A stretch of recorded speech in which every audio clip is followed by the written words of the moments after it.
The war against free speech continues all around the Western world, and it even affects football followers. Now, on April Fool's Day, which was very appropriate, the Scottish Government introduced hate speech laws, which made it illegal to stir up hate against protected identity groups. And of course, we talked about that last week, how within just 24 hours, there were literally thousands of complaints, because you can complain about somebody saying something unkind. Your complaint can be anonymous, it can be online, so you don't even need to speak to a police officer, and the police have guaranteed they will investigate every single complaint. So the police force were immediately overwhelmed, and ironically, we talked about this, most of the complaints were about the First Minister of Scotland himself, who has a bit of a thing about white people. No, sorry, James. He has a thing about white people, yes. As he likes to say. That's exactly how he said it. Now, the problem was they had thousands of complaints, but that was before the weekend. And on the weekend, Liz, there was a massive soccer game, and, you know, soccer hooligans are known for their chants, and they can be a little bit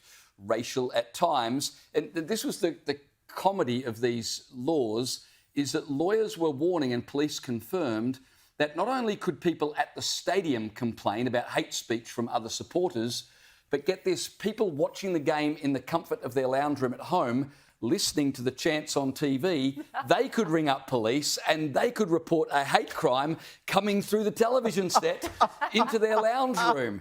And so this was the situation they had at the weekend. They were expecting thousands of complaints. Now, the police have not been forthcoming. They said there were complaints, but curiously, they've not been willing to say how many complaints or how serious they were. But these laws are so ridiculous now that an article in the Belfast Telegraph at the weekend found that 68% of Scottish people now believe, after just 1 week with these laws in effect, that they should be repealed, because not only are they ridiculous, but they are tying up police resources.